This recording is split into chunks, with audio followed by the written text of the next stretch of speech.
तो कह रहा है संत साधना का साहित्यिक रूप प्रारंभ हुआ। बताइए, संत साधना का जो साहित्यिक रूप प्रारंभ हुआ था, वो जो प्रारंभ हुआ वो आपके कहां से आरंभ हुआ? चलिए यहां पर देना है राइट आंसर कौन सा हो जाएगा।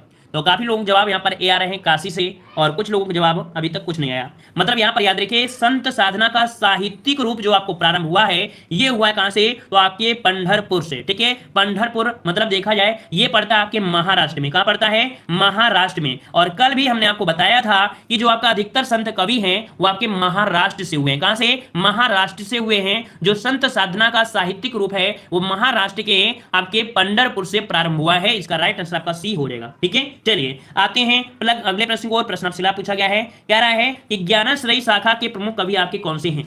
चलिए इजी क्वेश्चन है, कोई कठिन क्वेश्चन आपका नहीं है ना। चलिए देना है यहां पर, ज्ञानाश्रयी शाखा के प्रमुख कवि कौन से हैं? रैदास हैं, कबीरदास हैं, गुरु नानक हैं, या आपका तुलसीदास? जवाब कौन सा बनेगा?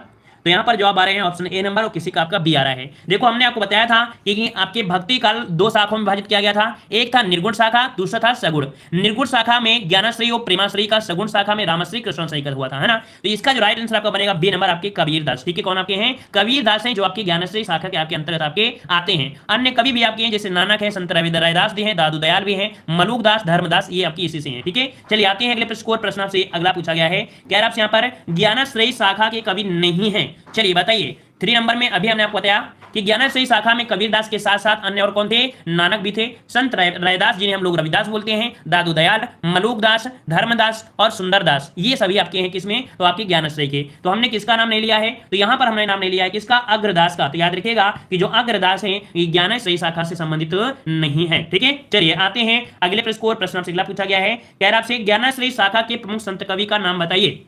चलिए पहले प्रश्न में आपने गलती किया या आपने नहीं लगा पाए हो तो आपके पास एक मौका और मिला है ना। कह रहा है ज्ञानाश्रयी शाखा के प्रमुख संत कवि का नाम आपसे पूछा गया है, राइट आंसर कौन सा हो जाएगा? चलिए सभी का जवाब आ गए हैं, यहाँ पर ऑप्शन आ रहा है सी नंबर। चलिए अच्छी बात है कि आपने इसका जवाब बिल्कुल सही लगा दिया है, सी नंबर आपका जवाब बिल्कुल सही हो जाएगा। ठीक है, चलिए आते हैं अगले प्रश्न को। प्रश्न आपसे अगला पूछा गया है कि निम्नलिखित में से संत काव्य परंपरा के अंतर्गत न आने वाले कवि का नाम बताना है। मतलब यहाँ पर कह सकते हैं कि ये संत काव्य परंपरा के अंतर्गत आपके नहीं आते हैं। कौन नहीं आते हैं? तो देखो आपका कबीर दिया है, दादू दयाल है और आपके नानक है। लेकिन अभी हमने आपको बताया कि जो आपके नंददास हैं ये संत काव्य परंपरा के अंतर्गत आपके कह सकते हैं कि अच्छा संत काव्य परंपरा के अंतर्गत आने वाले, अच्छा ना आने वाले है ना है, क्योंकि 3 तो हमने बताया था लेकिन एक नहीं बताया था, तो ऑप्शन आपका डी हो जाएगा, आपके नंददास हो जाएंगे। ठीक है, नंददास। आते हैं अगले प्रश्न को। प्रश्न आपसे अगला पूछा गया है, यहां पर कह रहा है निम्नलिखित में से संत काव्य परंपरा के अंतर्गत, अच्छा क्वेश्चन रिपीट हुआ है मतलब आपका डी हो जाएगा। अगला क्वेश्चन आपसे दिया गया है, यहां पर आपसे कह रहा है कौन सा? कह रहा है निर्गुण संत कवियों में सर्वाधिक शास्त्रज्ञ एवं सुशिक्षित थे। देख लीजिए कि निर्गुण संत कवियों में कौन? निर्गुण संत कवियों में सर्वाधिक शास्त्र एवं सुशिक्षित जो आपके थे वो आपके कौन थे? शास्त्रज्ञ थे और आपके सुशिक्षित थे, मतलब शिक्षा से भी क्या थे? आपके परिपूर्ण थे। यहाँ के कौन थे? यहाँ पर ऑप्शन आपका दिया है रज्जब, सुंदरदास, धर्मदास और आपका दादू दयाल। आपका राइट आंसर आपका बनेगा यहाँ पर बी नंबर, सुंदरदास। कौन है भाई? तो सर्वाधिक शास्त्रज्ञ और आपके सुशिक्षित जो आपके थे वो आपके सुंदरदास थे। ठीक है, सुंदरदास थे। देखा जाए तो अपने नाम के अनुरूप ही इन्होंने अत्यंत सुंदर भी इन्होंने वर्णन भी किया है। ठीक है, शिक्षित होने के साथ साथ कलात्मक सोच भी आपकी अच्छी थी, आपकी भाषाओं का यूज भी परिमार्मिक संग से करते थे। ठीक है, चलिए आते हैं अगले प्रश्न को। प्रश्न आपसे पूछा गया है, यहाँ पर आपसे कह रहा है कौन सा? कि निम्नलिखित संत कवियों में से कौन संत कवि पढ़ा लिखा था? चलिए यहां पर 8 नंबर में जवाब दीजिए, निम्नलिखित संत कवियों में से कौन सा संत पढ़ा लिखा था? पहले प्रश्न में आपने मौका गंवा दिया है, लेकिन इस प्रश्न में आप चौका लगाइए, जल्दी से लगाइए पूरा का पूरा जवाब। यहां पर देखो दिया है कौन सा संत कवि पढ़ा लिखा था, तो भैया अभी अभी हमने बताया कि सुंदरदास जो आपके थे ये आपके सर्वाधिक शास्त्रज्ञ सुशिक्षित, मतलब यही तो थे ना, तो ऑप्शन आपका डी हो जाएगा। क्या दिक्कत है? आगे बढ़ते हैं, प्रश्न से पूछा गया है। ठीक है, यहां पर आपसे दिया गया है कौन सा क्वेश्चन है कि हरडेवाड़ी एवं अंगवधु किसकी वाणी के संकलन है? देखिए कौन कौन सी वाणी है दिया गया, हरडेवाड़ी और आपका अंगवधु किसकी वाणी के संकलन है? सूरदास, दादू दयाल, मलुकदास या कबीरदास? जवाब क्या बनेगा? देखो हमने बताया कठिन को देखकर आप घबराइए नहीं, क्योंकि कठिन को सरल करना हमारा काम है, 1 से 2 3 क्वेश्चन हमारा लाना काम है। ठीक है, तो कठिन को देखकर घबरा गए तो फिर घबरा गए, समझ में आ गया? चलिए तो यहां पर याद रखिएगा कि हरडेवाड़ी और अंगवधु किसकी वाणी के संकलन है? 11 का ऑप्शन बनेगा यहां पर बी नंबर, आपके दादू दयाल के। किसके हैं? ऑप्शन बी हो जाएगा, आपके दादू दयाल के। दादू दयाल का संकलन है। ठीक है, दादू की वाणी को जो संकलित करने का कार्य है सर्वप्रथम संत दास एवं जगन्नाथ ने किया था। किसने? संत दास और आपके कौन? तो आपके जगन्नाथ ने किया था। ठीक है, और जिसका नाम इन्होंने हरडे वाड़ी रखा था। क्या रखा था? तो हरडे वाड़ी रखा था इन्होंने, ठीक है। और रज्जब ने दादू दयाल की वाड़ी को अंग वधु कहा था, ठीक है। किसने? समझिए हमारी बात को, जो दादू दयाल यहाँ पर थे, दादू दयाल है ना, दादू दयाल, उन्होंने उनकी वाड़ी को कहा था क्या? तो अंग वधु कहा था। लेकिन एक और कौन थे? संत दास, ठीक है। कौन? तो आपके संत दास। और जो संत दास थे उन्होंने इनकी वाड़ी को क्या बोला था? हरडे वाड़ी बोला था, ठीक है। ये आपका जवाब हो जाएगा। तो आगे बढ़ते हैं, प्रश्न आपसे पूछा गया है, कह रहा है कि कबीर का संबंध किस काव्यधारा से है? चलिए यहां पर देना है सही जवाब कौन सा हो जाएगा, सही जवाब इनमें से कौन सा हो जाएगा। चलिए लाइक शेयर भी करते रहे भाई, जितने लोग जुड़ जाते हैं डेली का डेली यहाँ पर लाइक शेयर करते रहिए। हिंदी साहित्य भी पढ़ रहे हैं, सभी क्लास ले रहे हैं, तो आप लोग लाइक शेयर करते रहिए। कठिन चीज है, आप लोग पढ़ रहे हैं और ज़्यादा ज़्यादा क्लासें भी दे रहे हैं, तो आपकी हिंदी की मजबूत भी होती जाए, ठीक है। तो लाइक शेयर करने में आप लोग देख लीजिए कि आपने लाइक किया है नहीं किया है। एक बार नहीं किया है तो जल्दी से लाइक भी कर दीजिए। चलिए कर दिया है, चलिए जिनने नहीं किया वो कर दीजिए। चलिए बताइए कबीर का संबंध किस काव्य धारा से है? कबीर का संबंध किस काव्य धारा से है? चलिए 12 नंबर में दिया गया है और 12 का ऑप्शन कौन सा हो जाएगा? यहां पर हो जाएगा ज्ञान मार्गी निर्गुण भक्ति धारा से है। किससे है? ऑप्शन बी हो जाएगा कि कबीर का जो संबंध है वो आपकी किस धारा से? तो ज्ञान मार्गी निर्गुण भक्ति धारा से आपका इनका संबंध है, ठीक है। और आपके जो आचार्य रामचंद्र शुक्ल थे उन्होंने कहा था कि भक्ति काल को दो भाषाओं में, मतलब दो शाखाओं में किया था। देखते हैं कौन सी शाखा है, इनके बारे में देख लेते हैं। शायद स्ट्रक्चर आपको ले लिया गया है। हाँ देखो यहाँ पर रामचंद्र शुक्ल ने दो शाखाओं में इन्हें विभक्त किया था, सगुण और आपका निर्गुण किया था ना। इनके दो दो भेद और आपके किए गए हैं, तो कौन किए गए? तो यहाँ पर देख लीजिए, भक्ति है, दो भाग आपके हैं निर्गुण में ज्ञानाश्रय में आते हैं कबीर जो प्रतिनिधि कवि हैं, प्रेमाश्रय और इसे सूफी भी बोलते हैं, मलिक मोहम्मद जैसे होंगे। सगुण धारा में आपके रामाश्रय होते हैं और आपके कृष्णाश्रय होते हैं। रामाश्रय में आपके गोस्वामी तुलसीदास हैं और कृष्णाश्रय में कौन है? आपके सूरदास। मतलब मैक्सिमम क्वेश्चन जो आपके बन जाते हैं आपको यहीं से देखने को मिल जाते हैं, ठीक है। चलिए आते हैं अगले प्रश्न को, यहीं से क्वेश्चन शायद बनेंगे और बनेंगे तो आप जवाब दीजिए क्या हो जाएगा। निर्गुण ज्ञानाश्रय शाखा का दूसरा नाम क्या है? तो अभी आपने देखा था कि निर्गुण ज्ञानाश्रयी शाखा का दूसरा नाम राम भक्ति शाखा, कृष्ण भक्ति शाखा, संत साहित्य या सूफी साहित्य। चलिए जवाब दीजिए, इसका राइट आंसर कौन सा हो जाएगा। चलिए तो यहाँ पर देखो निर्गुण ज्ञानाश्रयी शाखा का निर्गुण पूछा है, इसका ऑप्शन हो जाएगा संत साहित्य। इसे दूसरा नाम देते हैं, इसे देते हैं क्या? संत साहित्य भी इसका नाम दिया जाता है, जो कि आपके आचार्य रामचंद्र शुक्ल ने निर्गुण संत काव्यधारा की निर्गुण ज्ञानाश्रयी शाखा का नाम दिया है, ठीक है, याद रहेगा। चलिए तो आगे बढ़ते हैं, प्रश्न आपसे अगला पूछा गया है, कह रहे हैं कि कबीरदास किस काव्यधारा का प्रतिनिधित्व करते हैं? यहां से क्वेश्चन बनने ही बनने हैं और पक्के हैं, बनने हैं, ठीक है, और बनते हैं, ठीक है। और आप लोग भी जानते हो कि हाँ बनते हैं, ठीक है, ये हमारे कहने से नहीं है, आप लोग भी जानते हो क्वेश्चन बनते हैं। और हम जितना भी क्वेश्चन करा रहे हैं ये सभी क्वेश्चन पूछे हुए ही करा रहे हैं, ठीक है। चलिए तो कबीरदास की किस काव्यधारा का प्रतिनिधित्व करते थे? यहाँ पर आपका जवाब राइट हो जाएगा ऑप्शन ए, संत काव्य से। किससे संबंधित थे? तो आपके संत काव्य से। कबीर जो आपके थे वो किस काव्यधारा से? तो आपके संत काव्य से, ठीक है, ऑप्शन आपका ए हो जाएगा। चलिए आगे बढ़ते हैं, प्रश्न आपसे अगला पूछा गया है कि ज्ञान मार्गी शाखा के कवियों को किस नाम से पुकारा जाता है? बताइए ज्ञान मार्गी शाखा के कवियों को किस नाम से पुकारा जाता है? सिद्ध कवि, नाथपंथी, भक्त कवि या संत कवि? जवाब क्या बनेगा?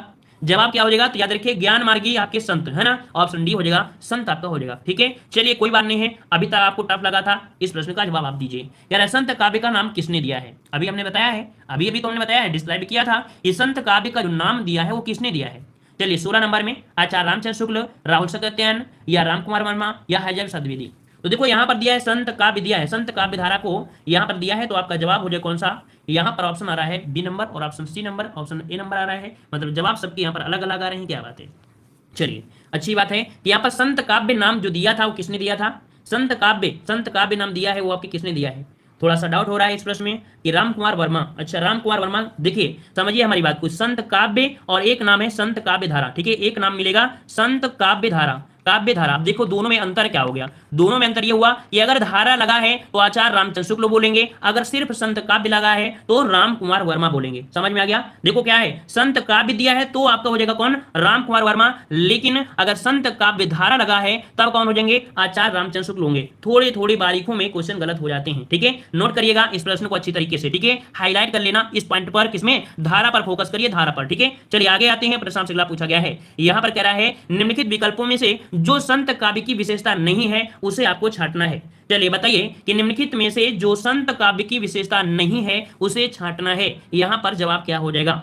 चलिए तो यहां पर दिया है, कह रहा है आपसे, क्या कह रहा है? कह रहा है आपसे यहाँ पर कहते हैं ब्रह्माडंबरों का खंडन, है ना, मतलब जो सगुण ईश्वर की उपासना है संत कवि की विशेषता यहाँ पर नहीं है। यहाँ पर देखो ये भी बात है, ये भी है, लेकिन सगुण ईश्वर की उपासना ये संत काव्य की विशेषता नहीं है, ठीक है, ऑप्शन बने आपका सी नंबर, सगुण ईश्वर की उपासना ये इनकी विशेषता नहीं है। मतलब जो सभी संत होते हैं वो मूर्ति पूजा और अवतार के विरोधी थे, परंतु जाने अनजाने रूप में इनमें से कुछ ऐसी रचनाएं हैं जिनमें सगुण तत्वों का समावेश आपका हो चुका है, ठीक है। इसका जो राइट आंसर आपका होगा सी हो जाएगा, ये सगुण तत्व के दर्शन आपका यहाँ पर ये विशेषता नहीं है। ठीक है, चलिए आते हैं अगले प्रश्न को। प्रश्न आपसे अगला पूछा गया है, यहाँ पर आपसे कह रहा है कि निर्गुण काव्यधारा की प्रवृत्ति है, निर्गुण काव्यधारा की जो प्रवृत्ति है वाकई कैसी है? वात्सल्य की है, प्रकृत पर चेतना का सत्तारोप है, या रूढ़िवादी या ब्राह्मण नरों का विरोध है, या आपके आश्रयदाताओं की प्रशंसा है? तो देखो निर्गुण काव्यधारा वाले क्या मिला था अभी ऑप्शन में? ऑप्शन में आपको मिला था कि आपके ब्रह्मांडमरों का विरोध। ठीक है, इसका राइट आंसर आपका सी हो जाएगा कि निर्गुण काव्यधारा की प्रवृत्ति में बौद्धों के समान अवतार, मूर्ति पूजा, तीर्थाटन, व्रत, माला, छापा, तिलक, सभी ब्राह्मण आडंबरों की रूढ़वादों का इन्होंने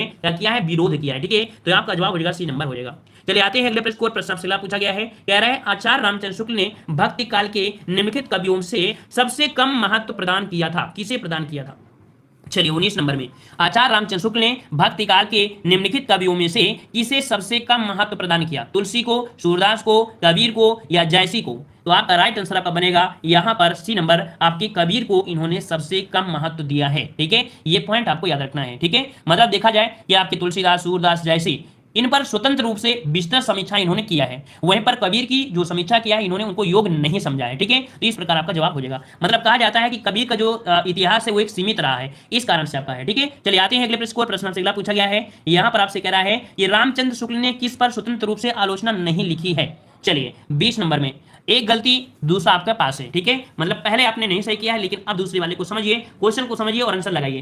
कह रहा है कि आचार्य रामचंद्र शुक्ल ने किस पर स्वतंत्र रूप से आलोचना नहीं किया है? यहाँ पर आलोचना मतलब होता है उनके बारे में व्याख्यान करना। तो अभी तुलसी, सूरदास, जयसी पर व्याख्यान किया है, लेकिन कबीर की बात पर फोकस नहीं किया है, उनकी बातों पर योगदान नहीं दिया है, उनकी योग्यता को नहीं समझा है। तो इस कारण से ऑप्शन का हो जाएगा बी, यहाँ पर कबीर हो जाएगा। उम्मीद है ये पॉइंट आपको समझ में आ जाएगा और जब भी एग्जाम में मिलेगा तो आप आसानी से सही कर सकते हैं। चलिए क्वेश्चन दिया है कि भाषा बहुत परिष्कृत है और परिमार्जित ना होकर पर भी फिर से पढ़िए, भाषा बहुत परिष्कृत और परिमार्जित ना होने पर भी कबीर की उक्तियों में कहीं कहीं विलक्षण प्रभाव और चमत्कार है, प्रतिभा उनमें प्रखर थी, इनमें संदेश नहीं। ये पंक्ति के लेखक हैं, ये जो पंक्ति लिखा है वो आपके किसने लिखा है? तो यहाँ पर जवाब हो जाएगा आचार्य रामचंद्र शुक्ल। ठीक है ना, तो आपका जवाब हो जाएगा डी नंबर हो जाएगा। बात वही है क्योंकि उन्होंने कहा है कि जो आपके कह सकते हैं कबीर हैं उनकी बात पर उन्होंने फोकस नहीं किया है, उनकी योग्यता को नहीं समझा है, और किसने? तो आचार्य रामचंद्र शुक्ल ने। ठीक है, तो इस प्रकार से क्वेश्चन आपका बन जाता है। ठीक है, और आगे आते हैं, इन्हीं से जुड़े हुए कुछ क्वेश्चन और भी मिल गए हैं कि सदुक्कड़ी भाषा से आशय क्या है?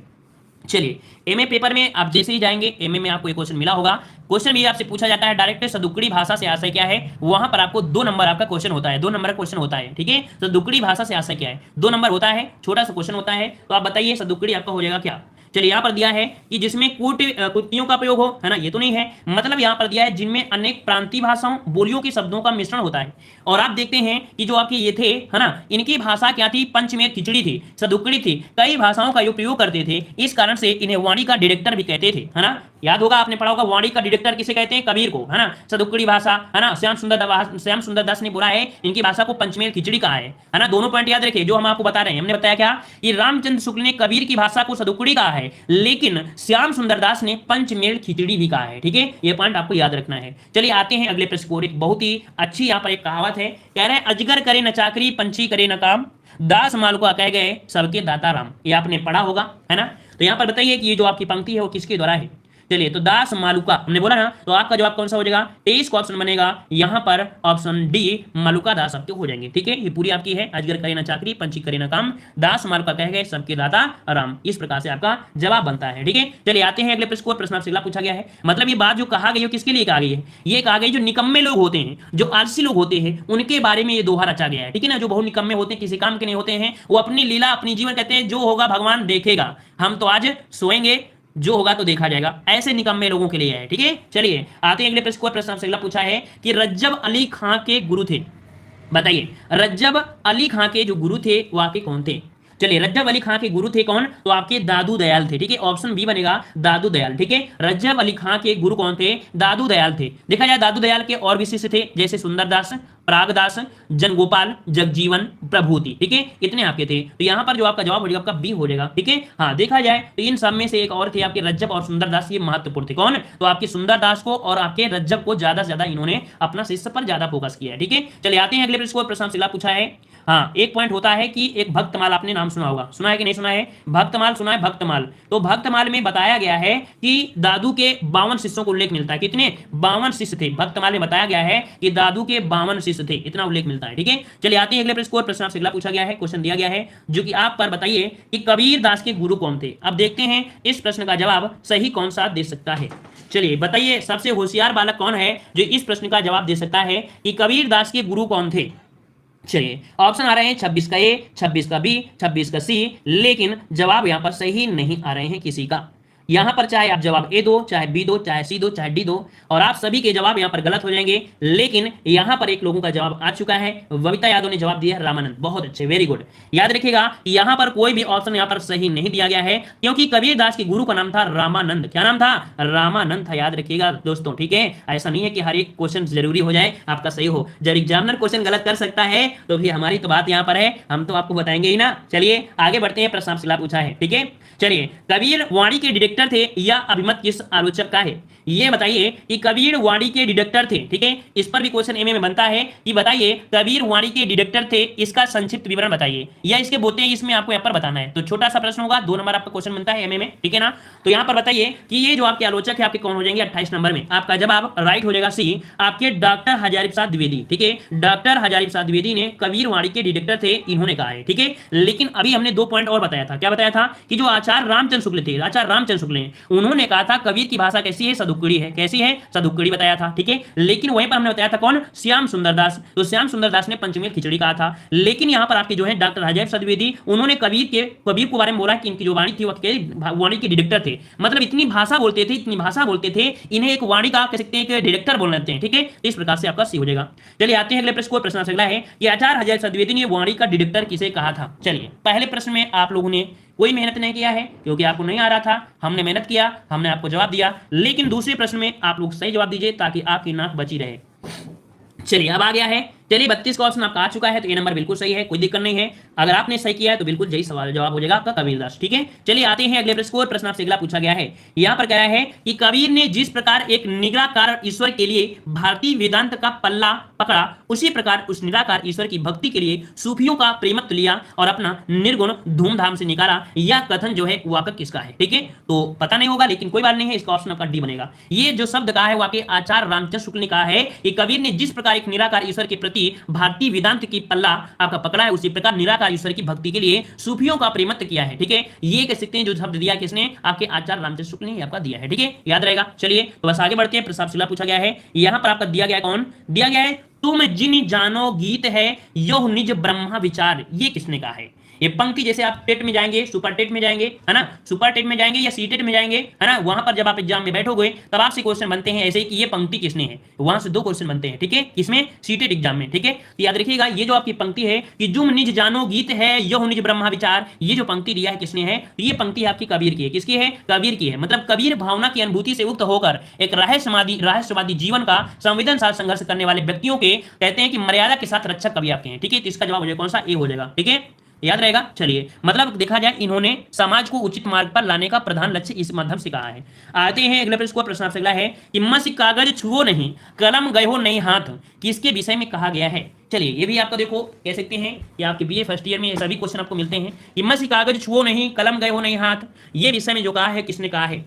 चलिए तो यहां पर जवाब आ गया, कह रहे कबीरदास है। बिल्कुल सही बात है कि कबीरदास है, क्योंकि कबीरदास ने ही कहा है ना कि हमने कागज नहीं छुआ है ना, तो यहां पर ऑप्शन कौन सा हो जाएगा? सी हो जाएगा। ठीक है, चलिए आते हैं अगले प्रश्न को। कह रहा आपसे यहां पर दिया गया है कौन सा है? अच्छा 2-3 क्वेश्चन आपके देते हैं यहां पर, ये पंक्तियां जो कि पूछी जाती हैं। कबीरदास की कुछ पंक्तियां जैसे कि तुम निज जानो गीत है यह निज ब्रह्मा विचार, ये भी है। मैं कहता हूं अखियन देखी तू कहता है कागज की लेखी। ठीक है, फिर है दुल्हनी गावो मंगलचार। ठीक है, दुल्हनी गावो मंगलचार, ये भी किसकी है? कबीर की है। ठीक है, तंत्र ना जानू मंत्र ना जानू जानू सुंदर काया, ये भी किसकी है? किसकी है? तो आपके कबीर की है। अब क्या होता है कि काफी लोग यहाँ पर एग्जाम के समय या पहले भी कंफ्यूज होते हैं कि दुल्हनी गावो मंगलचार, इस पर अगर ऑप्शन आ जाता है क्या? तुलसीदास, तो लोग यहाँ पर लगा देते हैं तुलसीदास और अपना नंबर जोड़ देते हैं कि भाई हमने एक नंबर अपने सही कर दिया। लेकिन भाई साहब आपको बता दें कि ये तुलसीदास का नहीं है, ये पंक्ति कबीरदास ने कहा है। नोट कर लीजिएगा, इस पर फोकस कर लीजिएगा। ठीक है, चलिए आते हैं अगले प्रश्न। प्रश्न से अगला पूछा गया है, कह रहे मोको कहां ढूंढे बंदे मैं तो तेरे पास में, ये पंक्ति किसकी है?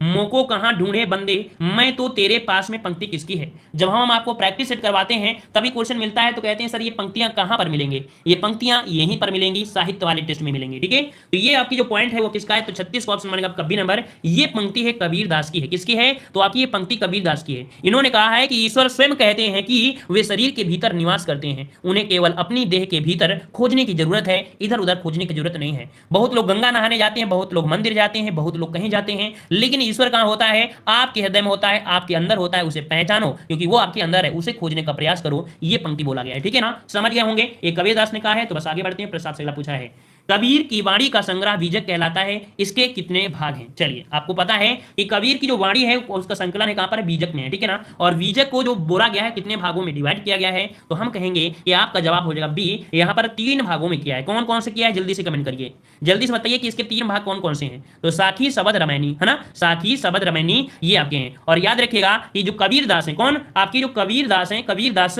ये भक्ति काल के एकमात्र ऐसे कवि हैं जो आजीवन समाज और लोगों के बीच व्याप्त आडंबरों पर कुराधारात करते रहे हैं, मतलब कह सकते हैं कुठारा आघात करते हैं, आघात करते रहे हैं। ठीक है, जो आडंबर है समाज में, तो इसका जवाब कब भी हो जाएगा।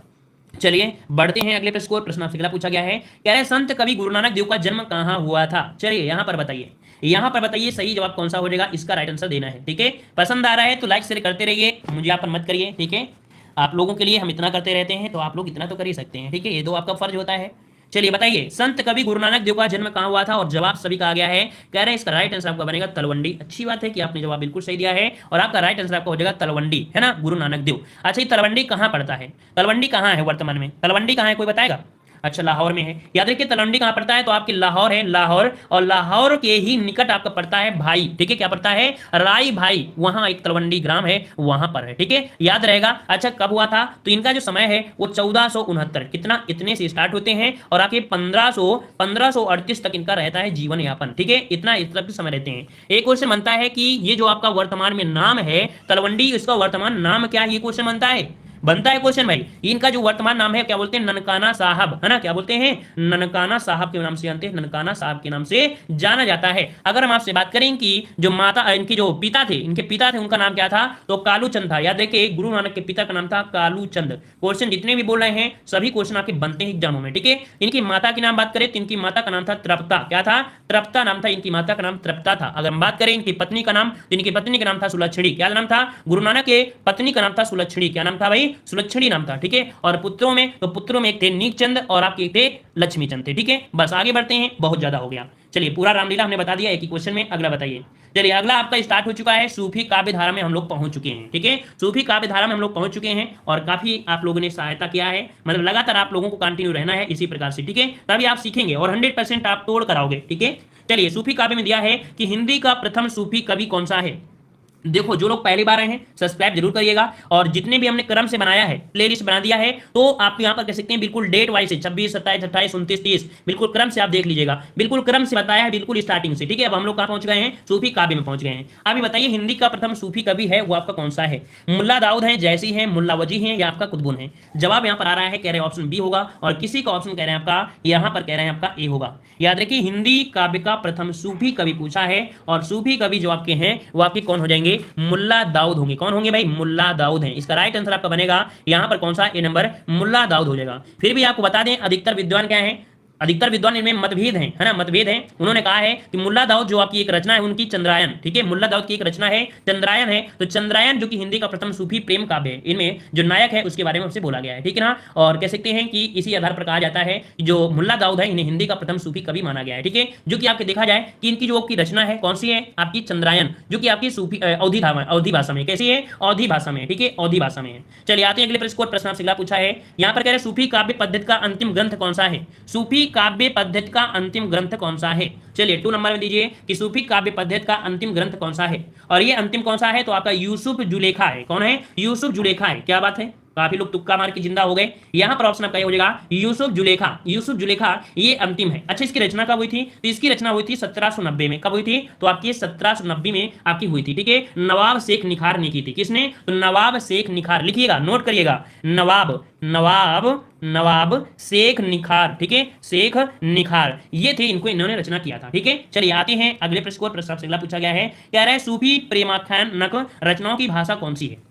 जो आपके सूफी आपके रहे हैं, प्रेमाख्यान इन्होंने रचना किया है, इनकी जो भाषा रही है वो आपकी कौन सी भाषा रही है? तो याद रखिए ये आपकी कैसी है, तो आपकी अवधी भाषा। कैसी भाषा है? तो अवधी भाषा में इन्होंने ज्यादा से ज्यादा किया है। और इनमें से प्रेमाश्रयी शाखा में मुस्लिम सूफी कवियों की जो काव्यधारा रही है वो प्रेम मार्गी रही है। कैसी रही है? तो आपकी प्रेम मार्गी रही है। जो मुस्लिम भी रहे हैं ना, तो सभी कैसे रहे हैं आपके प्रेम मतलब प्रेम मार्गी आपकी कह सकते माना जाता है। ठीक है, क्यों? क्योंकि ये प्रेम जो करते हैं वो भगवान से मिलते हैं। कहा जाता है कि प्रेम से ही कहते हैं भगवान मिलते हैं, इसलिए उन्होंने प्रेम को महत्व ज्यादा दिया है। उनकी मात्रा इसी प्रकार से बताई है। ठीक है, चलिए आते हैं अगले प्रश्न को। प्रश्न आपसे अगला पूछा गया है, कह रहा है सूफी कवियों का सबसे प्रिय अलंकार कौन सा है?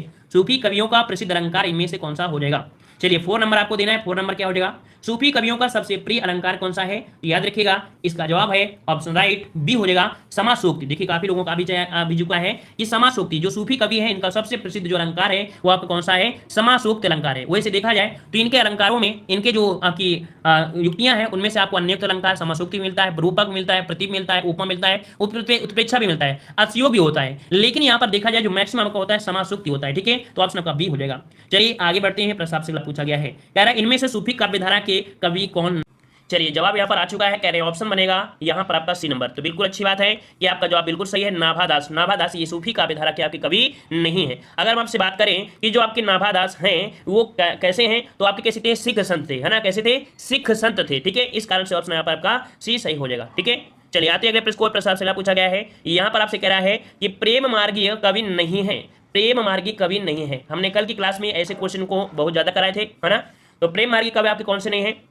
तो देखो यहाँ पर आपके मलिक मोहम्मद जैसी हैं, मुल्ला दाऊद है, मंझन है। लेकिन यहाँ पर जो आपका दिया गया है सूरदास, सूरदास ये प्रेम मार्गी कवि नहीं है, बल्कि कैसे हैं? तो ये सगुण भक्ति धारा के कृष्ण भक्ति शाखा के कवि है ना। कैसे? आपके सगुण भक्ति धारा की कृष्ण भक्ति शाखा के कवि है ना। तो इस कारण से ये आपका जवाब यहाँ पर आपका कह सकते हैं प्रेम मार्गी कवि नहीं। कौन? तो आपके सूरदास आपके हो जाएंगे। ठीक है, कैसे हैं? तो भक्ति काल के हैं, जो कि सगुण भक्ति धारा के हैं। ठीक है, चलिए आते हैं अगले प्रश्न आपसे अगला पूछा गया है, क्या आपसे यहाँ पर प्रेमाख्यान काव्यधारा सूफी कवियों का मुख्य दर्शन क्या है? प्रेमाख्यान काव्यधारा सूफी कवियों का मुख्य दर्शन इनमें से कौन सा है? 7 का जवाब देना है। तो ये थोड़ा सा कठिन हो सकता है। याद रखिए इसका राइट आंसर आपका बनेगा तसब्बुफ। क्या बनेगा? तसब्बुफ कहा जाता है, इनके दर्शन को आ जाता है तसब्बुफ। ठीक है ना। और देखा जाए सूफी शब्द की जो उत्पत्ति हुई है उसको लेकर बहुत मतभेद भी हैं, बहुत से मत आपके हैं। कुछ विद्वान कहते हैं सूफी शब्द सफा से निकला है, और कुछ का मानना है कि विशुद्धता अर्थात मन विचार और कर्म की शुद्धता के कारण इन्हें बोला जाता है। ठीक है ना। तीन के आपके अपने अपने विचार होते हैं। ठीक है, तो इस प्रकार से राइट आंसर कौन सा हो जाएगा? यहाँ पर आपका ए राइट हो जाएगा। ठीक है, और याद रखिए कि सूफी मतों में 4 सिलसिले बहुत आपके प्रसिद्ध हुए हैं। एक है चिश्ती सिलसिला, कादरिया सिलसिला, नक्शबंदी और आपका है सोहरावर्दी। ये 4 आपके सिलसिले इस प्रकार से मिलते हैं। ठीक है ना, सूफियों में। आते अगले प्रश्न आपसे पूछा गया है, यहाँ पर आपसे कह रहा है कि अनहलक मतलब मैं ही ब्रह्मा हूं की घोषणा है।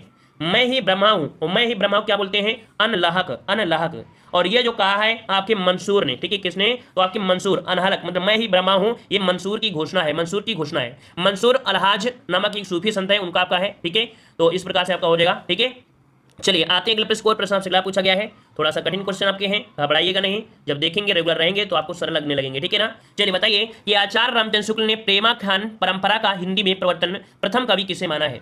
चलिए यहाँ पर बताइए कि आचार्य रामचंद्र शुक्ल ने प्रेमाख्यान परंपरा का हिंदी में जो प्रथम कवि माना है वो किसे माना है? यहाँ पर देखो प्रेमाख्यान धारा आपको पूछा है परंपरा। ठीक है ना। तो ये आपके कौन है? कुतुबुन है। ठीक है, कौन आपके? कुतुबुन है। इसका राइट आंसर आपका बनेगा ए नंबर का हो जाएगा। कुतुबुन को प्रेमाख्यान काव्यधारा का मतलब प्रथम कवि माना जाता है। ठीक है ना। इसका राइट आंसर आपका बन जाएगा कौन सा?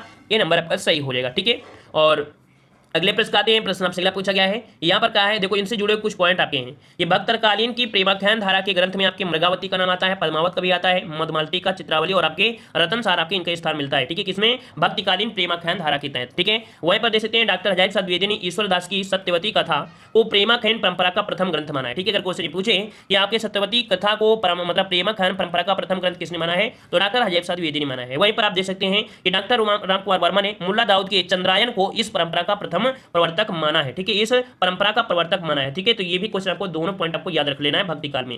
अगला क्वेश्चन आपसे दिया गया है, जो कि दिया गया है कि आचार्य रामचंद्र शुक्ल का प्रेमाख्यान परंपरा की पहली रचना किसे मानते हैं? देखिए क्वेश्चन आ गया ना, अभी आपने पढ़ा उसी रिलेटेड क्वेश्चन आपको देखने को मिल रहे हैं, कोई दिक्कत नहीं है, लाइक शेयर करते रहिए। ठीक है, चलिए तो यहाँ पर 10 का जवाब आ चुका है, कह रहे हैं इसका राइट आंसर आपका बनेगा यहाँ पर आपका सी नंबर, बिल्कुल सही जवाब आ गया है। यहाँ पर आपके मृगावती किसे? तो आपके मृगावती को ये मानते हैं जो कि 1501 ईस्वी को। कब भाई? 1501 थी। ठीक है, 1501 को मानते हैं। और जिनके रचना क्या है, इनके रचना कौन है? इनके रचनाकार आपके हैं वो आपके कौन है? कुतुबन। ठीक है, मृगावती की जो रचनाकार है वो कौन है? कुतुबन। इनके क्वेश्चन ये पूछा जाता है। ठीक है, ये नोट कर लीजिएगा, कुतुबन आपकी है तो इसका आपको कुतुबन हो जाएगा। अगला क्वेश्चन यहाँ पर पूछा गया है, क्वेश्चन आपसे कह रहा है कुतुबन के गुरु कौन थे? यहाँ पर पूछा कुतुबन के गुरु कौन थे? दादू थे, शेख सलीम थे, शेख बुढ़न थे या सुंदरदास थे? तो यहाँ पर याद रखिए कोई ऐसा ऑप्शन नहीं है, ये सभी ऑप्शन यहाँ पर आपके गलत हैं। तो बात आती है कि इनके जो आपके हैं वो आपके कौन थे। तो यहाँ पर आपका जवाब क्या बनेगा? तो यहाँ पर याद रखिएगा कि ये आपके कुतुबन के गुरु थे चिश्ती वंश के शेख बुरहान। कौन थे? चिश्ती वंश के थे आपके शेख बुरहान। ठीक है, नोट कर लीजिएगा, नोट करिएगा कि कुतुबन के जो गुरु हैं आपके कौन है? तो आपके शेख बुरहान, बुरहान न, ये आपके हैं। ठीक है ना, तो नोट कर लीजिएगा डायरेक्ट आपको। ठीक है, चलिए आते हैं अगले प्रश्न आपसे अगला पूछा गया है। यहाँ पर आपसे कह रहा है कुतुबन के गुरु का नाम। तो देखिए कुतुबन के गुरु का नाम अब आपके पास ऑप्शन आ चुका है, अब आप लगा सकते हैं, वहाँ पर हमने आपको बताया था। अब इस प्रश्न का आप लोग जवाब दीजिए जल्दी से, क्या बनेगा? चलिए लॉक कर दीजिएगा आप लोग, हमने अभी बता दिया है, इस प्रश्न को लॉक कर दीजिएगा आप लोग। ठीक है, कमेंट बॉक्स में कमेंट कर दीजिएगा। चलिए अगला प्रश्न आपसे दिया गया है, यहाँ पर आपसे कह रहा है मुल्ला दाऊद की भाषा क्या है? मुल्ला दाऊद की भाषा पूछा गया है, मुल्ला दाऊद की भाषा। मुल्ला दाऊद की भाषा की अगर बात करते हैं तो आपकी याद रखिए ठेठ अवधी। कैसी है? ठेठ अवधी थी, ठेठ अवधी थी मुल्ला दाऊद। ठीक है, इनकी ठेठ अवधी आपकी थी।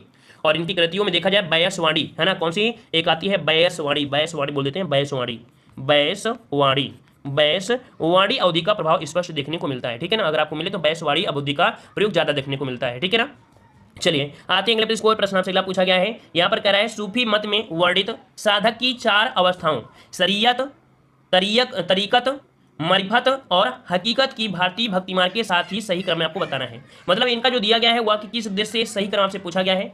तो सबसे पहले आता है इनका आचरण, फिर उपासना, फिर सिद्धावस्था, फिर आपका सत्यबोधक, ये आपका आता है। ठीक है ना, तो हम आपको बता दें कि थोड़ा सा आपको कठिन लग रहा है क्योंकि सूफी का विधारा आप लोगों ने पढ़ा नहीं होगा, भक्ति आंदोलन वगैरह आपने पढ़ा है, लेकिन सूफी का विधारा सही से पढ़ा नहीं होगा, है ना। यहाँ पर देखो दिया है शरीयत का मतलब क्या होता है? शरीयत का मतलब होता है इसमें साधक को कर्मकांड का अनुसरण करना होता है। ठीक है ना, यहाँ पर दिया है तरीकत, तरीकत मतलब होता है कि इसमें साधक उपासना में लीन हो जाता है। ठीक है ना, मरिफत मतलब क्या होता है? तो इसमें साधक जो होता है आरिफ बन जाता है। ठीक है ना, वहीं पर आपका हकीकत की मतलब होता है इसमें साधक को परमात्म की उपलब्धि हो जाती है। ठीक है, ये आपका होता है। ठीक है ना, याद रहेगा। तो चलते आगे प्रश्न से पूछा गया है, कह रहा है सूफी साधना के 4 पांडवों में इनमें से कौन सा तत्व नहीं है? पड़ावों में इनमें से कौन सा नहीं है? तो देखो अभी हमने बताया, अभी तो हमने बताया था ना, ये देखो आपका शरीयत होता है। क्या होता है? शरीयत होता है, मतलब साधक को कर्मकांड का अनुसरण करना होता है। तरीकत भी होता है, तरीकत में क्या होता है? उपासना में लीन हो जाता है। ठीक है ना, और मरिफत आपका दिया है, मरिफत में क्या होता है? साधक आरिफ बन जाता है। ठीक है ना, और एक होता है हकीकत होता है, हकीकत का आपका होता है उसमें परमात्म की उपाधि होती है। मतलब यहाँ पर जो दिया है सी नंबर मलकत, ये आपका कह सकते हैं कि सूफी साधना में जो आपकी 4 पड़ाव है ना, तो पड़ाव में है, इनमें से इसको शामिल नहीं किया गया है। अगला क्वेश्चन आपसे दिया गया है कि आपसे कि साधन की 4 अवस्थाओं में शरीयत, तरीकत, मरिफत और आपका हकीकत का संबंध जो है वो आपकी किससे है?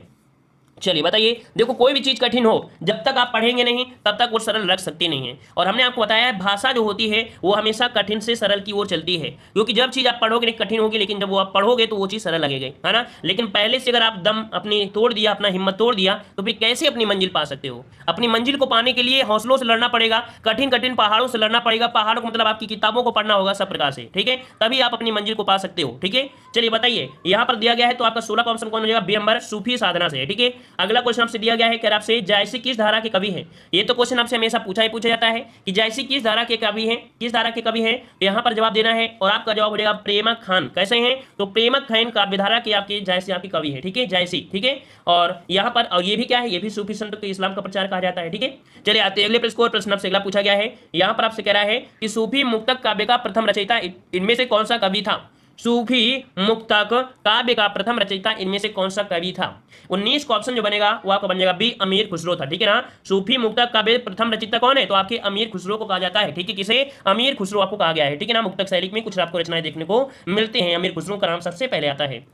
अगला क्वेश्चन आपसे दिया गया है, यार आपसे मलिक मोहम्मद जायसी को जायसी कहा जाता है क्योंकि वे, देखो मलिक मोहम्मद जायसी को जायसी क्यों कहते हैं? ऐसा क्यों कहते हैं? तो भाई जब पढ़ोगे तभी आप जान पाओगे क्यों होता है। कहा जाता है कि जायस नामक स्थान के निवासी थे। ठीक है, याद रखिए मलिक मोहम्मद जी को जायसी क्यों बोलते हैं? कहा जाता है जायस नामक स्थान के ये निवासी थे। ठीक है, निवासी थे क्योंकि इनका जो वास्तविक नाम था ना, ये पूरा इनका नाम नहीं था, इनका वास्तविक नाम था मोहम्मद। क्या नाम था? मोहम्मद था। मलिक शब्द जो आपका है इनका पूर्वजों से चला रहा है, मतलब इनका जो पूर्वजों से मलिक शब्द लगा रहे हैं, तो ये मोहम्मद शब्द जो आपका है ये मूल है, लेकिन मलिक इनका जो नाम है ये पूर्वज लोग लगाते आ रहे हैं, अपने नाम से पहले आ रहे हैं। ठीक है, मतलब कह सकते हैं ये इनका उपनाम हो जाता है। ठीक है ना, और देखा जाए तो फारसी भाषा में जो अर्थ होता है अमीर और बड़ा व्यापारी होता है। ठीक है ना, ये जो आपका होता है मलिक मतलब। ठीक है, तो आप समझ गए होंगे कि इसका मतलब क्या हो जाएगा, समझ में आ गया होगा। तो बस आगे बढ़ते हैं, प्रश्न से पूछा गया है। यहाँ पर आपसे पूछा गया है, कह रहा है पद्मावत की विधा कैसी है। पद्मावत जो है ना, मलिक मोहम्मद जैसी की आपकी है, आप जानते हैं कि इनकी कुछ रचनाएं हैं, अखरावट, पद्मावत, आखिरी कलाम, चित्ररेखा, है ना, कहरनामा, मसलनामा, ऐसी बहुत ऐसी हैं। तो इनमें से जो आपसे पूछा है पद्मावत जो है ये कैसी है, तो ये एक प्रबंध काव्य। कैसा है, तो ये एक प्रबंध काव्य है। तो इसका राइट आंसर आपका बनेगा कौन सा, ए नंबर आपका हो जाएगा कि पद्मावत की जो विधा है वो कैसी है आपकी, एक प्रबंध काव्य है। ठीक है ना, प्रबंध काव्य आपका हो जाएगा।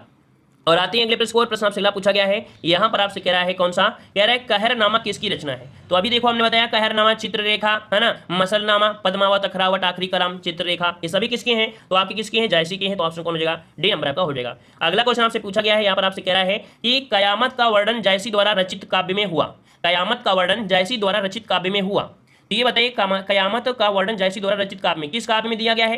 कयामत शब्द का जो वर्णन है वो किसमें मिलता है, तो आखिरी कलाम पे मिलता है। किसमें मिलता है, आखिरी कलाम पे इनका वर्णन मिलता है, कयामत का वर्णन। ठीक है ना। अगला क्वेश्चन आपसे पूछा गया है जो कि दिया गया है, कह रहा है मलिक मोहम्मद जायसी के प्रसिद्ध प्रबंध काव्य का नाम क्या है। तो अभी देखो हमने बताया था प्रबंध काव्य है इनका सबसे बड़ा मेन काव्य यही आपका है, इनसे परिचित भी आपके हैं। तो आपके पद्मावत है ना, पद्मावत है, ऑप्शन आपका बी हो जाएगा। अगला क्वेश्चन आपसे पूछा गया है जो कि आपसे कह रहा है पद्मावत के रचनाकार का नाम क्या है। देखो यही क्वेश्चन आपका बार बार पूछा भी गया है, चाहे 2005 में हो चाहे 2019 में हो, यही क्वेश्चन आपका पूछा गया है। तो इस प्रकार से 25 का ऑप्शन डी हो जाएगा, मलिक मोहम्मद जायसी। ठीक है, जो कि यहाँ पर देख सकते हैं जायस नामक इनका स्थान से संबंधित है, मलिक इनका उपाधि है, इनके पूर्वजों द्वारा, इसका मूल नाम जो था इनका मोहम्मद था। ठीक है। अगला क्वेश्चन आपसे दिया गया है कि अखरावट काव्य कृति के लेखक आपकी कौन है, मतलब रचयिता आपकी कौन है। अखरावट, है ना, अखरावट, पद्मावत, आखिरी कलाम, चित्ररेखा, कहरनामा, मसलनामा, ये सभी किसके हैं, मलिक मोहम्मद जायसी की हैं। तो ऑप्शन कौन सा हो जाएगा, ए नंबर आपका हो जाएगा। अगला क्वेश्चन आपसे दिया गया है जो कि दिया गया कौन सा, यहाँ पर है जायसी के सर्वोत्तम ग्रंथ का नाम क्या है। जायसी के सर्वोत्तम ग्रंथ का नाम क्या है, तो क्या बोलेंगे भाई, यहाँ पर बोलोगे ना कि पद्मावत है, ऑप्शन डी हो जाएगा पद्मावत। अगला क्वेश्चन आपसे पूछा गया है यहाँ पर पद्मावत है क्या, पद्मावत है क्या, यही क्वेश्चन देखो बार बार रिपीट कर रहा है, 10 क्वेश्चनों में इसी क्वेश्चन को रिपीट किया गया, इसी के बारे में। तो अभी हमने बताया था कि मलिक मोहम्मद जायसी ने पद्मावत की जो रचना किया था वो 1540 में, कब किया था, 1540 ईस्वी में आपकी की गई थी इसकी रचना, जो कि आपकी कैसी भाषा में है, तो आपकी अवधी भाषा में। ये भी पॉइंट याद रखना है, कैसी है, अवधी भाषा में लिखा गया है। ठीक है ना, एक प्रेमक है, प्रबंध काव्य है। कैसा है, प्रबंध काव्य है। मतलब आपका जो जवाब बनेगा वो आपका कौन सा हो जाएगा, तो 28 का ऑप्शन बनेगा। यहाँ पर आपका कौन सा है ऑप्शन, अच्छा पूछा गया पद्मावत है क्या, पद्मावत है क्या, तो ये एक त्रासदी है, याद रखिए क्या है, एक त्रासदी है। ठीक है, क्या है, एक त्रासदी है। मतलब देखो विधा पूछता, पूछने का तरीका समझिए, अगर पूछता कि पद्मावत की विधा क्या है तो हम लोग क्या बोल देते, तब हम लोग बोलते प्रबंध काव्य, है ना, तब बोल देते प्रबंध काव्य, और प्रबंध काव्य ऑप्शन तो है नहीं है, समझिए, है ना। तो इसका मतलब है कि ये जो आप पूछा गया है कि पद्मावत है क्या, तो ये एक त्रासदी है। अब ये त्रासदी है क्या, इसको समझेंगे तभी आप कहेंगे। आपने सुना होगा कि चित्तौड़ के राजा रतन सेन और सिंघल की राजकुमारी थी पद्मावती के विवाह में कह सकते हैं जीवन का नियंत्रण बहुत ही मार्मिक रूप से हुआ था। उन्हीं में से एक त्रासदी नामक, मतलब कह सकते हैं बहुत ज्यादा उसमें विवाह में क्या हुआ तो बहुत दिक्कतें आई थी, वो त्रासदी से माना गया है। पद्मावत को एक रूप काव्य भी माना जाता है, याद रखिए पद्मावत को रूप काव्य भी माना गया है। ठीक है, और इसे खंडों में विभक्त किया गया है, नायक नायिका के चरित्र का वर्णन भी किया गया है, इसलिए ये बहुत बड़ा एक त्रासदी जैसा है। ठीक है ना, तो अब आपको पॉइंट याद रहेगा। अब देखो इनसे जुड़ा हुआ क्वेश्चन क्या बन जाता है, यहाँ पर देखो हम आपको पूरा इनका बता देते हैं, मलिक मोहम्मद से क्वेश्चन पूरे बनेंगे। यहाँ पर जितना पढ़ा रहे हैं इसके सभी क्वेश्चन बनेंगे पूरी तरीके से। मलिक मोहम्मद जायसी द्वारा पद्मावत की रचना 1540 में की गई थी, पद्मावती अवधी भाषा में लिखा गया है। चूंकि पद्मावत एक प्रेमक खान प्रबंध काव्य, इसमें चित्तौड़ के राजा रतन सेन एवं सिंघल की राजकुमारी पद्मावती के विवाह एवं विहत्तर जीवन का चित्रण मार्मिक रूप से आपका हुआ है, इसलिए इसे त्रासदी माना जाता है। ठीक है, पद्मावत को एक रूप काव्य भी माना गया है। ठीक है, इसमें से जो आप कह सकते हैं पात्र और नायक नायिका क्या है उनका रूप इस प्रकार से मिलेगा। अभी क्वेश्चन मिलेंगे कि किसका संबंध किससे है। देखो पद्मावती इनका प्रतीक क्या है, बुद्धि है, परमात्मा है, परम सत्ता का प्रतीक है कौन, पद्मावती है। चित्तौड़ जो है वो आपका शरीर का प्रतीक है। ठीक है, चित्तौड़ है वो शरीर का प्रतीक है। रत्नसेन मन का प्रतीक है। सिंघल द्वीप आपके हृदय का प्रतीक है। राघव चेतव शैतान की प्रतीक है। ठीक है, अलाउद्दीन माया का प्रतीक है। नागमती संसार का प्रतीक है। और हीरा मन तोता जो सुआ है वो गुरु का प्रतीक है। ठीक है, इसका स्क्रीनशॉट लीजिए। ये जितने भी क्वेश्चन अभी आपको बनेंगे, अभी क्वेश्चन पूछ रहे हैं इन्हीं से बनेंगे। ठीक है, चित्तौड़ किसका है, शरीर का है। रत्नसेन मन का है। सिंघल हृदय का। राघव चेतन शैतान का। अलाउद्दीन माया का। नागमती संसार का। और हीरा मन तोता गुरु का है। ठीक है, चलो अब आइए यहाँ पर बताइए पद्मावत के रचयिता बताइए।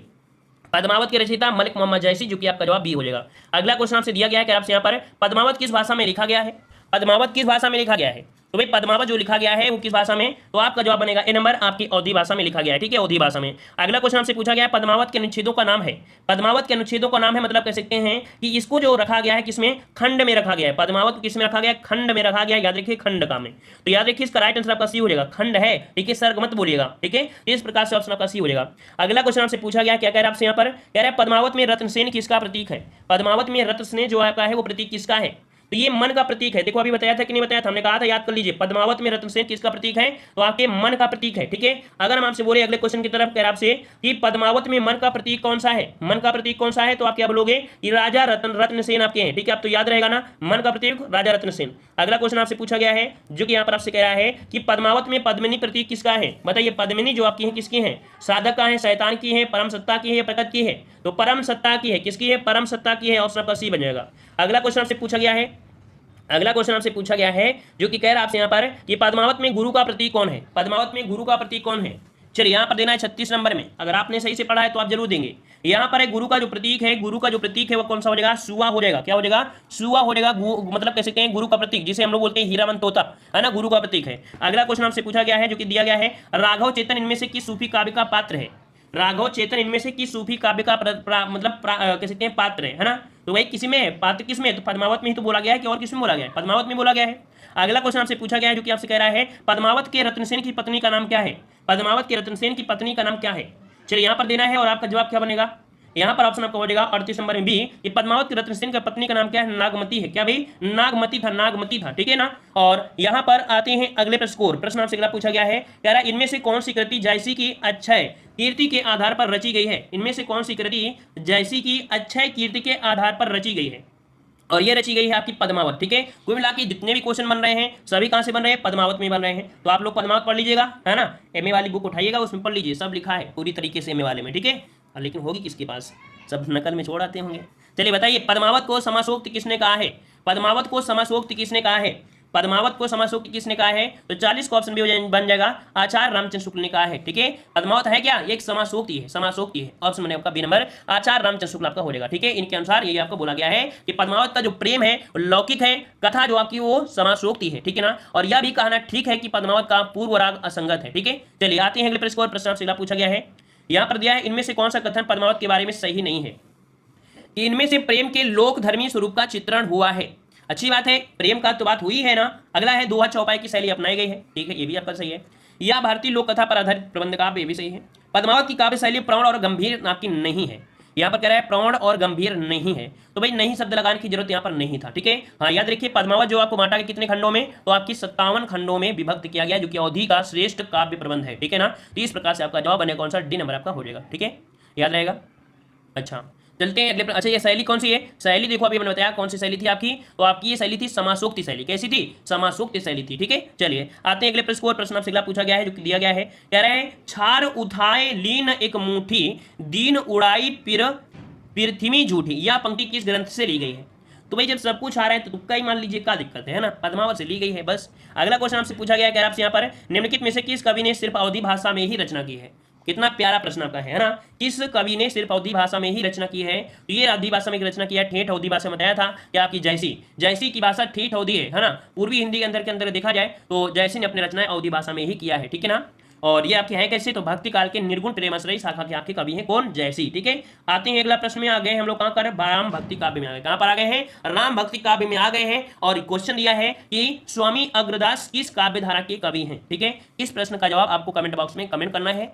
और डेली यहाँ पर आप देख सकते हैं भक्ति काल, सूफी काव्य, राम भक्ति काव्य, जितने भी काव्य हैं टोटल यहाँ पर किए जा रहे हैं। कहीं आपको कठिन मिलेंगे क्वेश्चन, कहीं आपको सरल भी मिलेंगे। अगर आपने इसके पहले पढ़ा है तो आपको सरल लगेंगे, लेकिन नहीं पढ़ा है तो आपको कठिन लगेगा। लेकिन अगर आप कठिन क्वेश्चन को देखकर घबरा गए और चले गए तो भी आपको आपकी मंजिल तक पहुंचने में समय लग सकता है। ठीक है, आखिरकार तो बस इसी वीडियो में आप ये जो क्वेश्चन है इसको आप लोग कमेंट बॉक्स में करिए, सभी लोग वीडियो को लाइक करें। ठीक है, धन्यवाद, जय हिंद।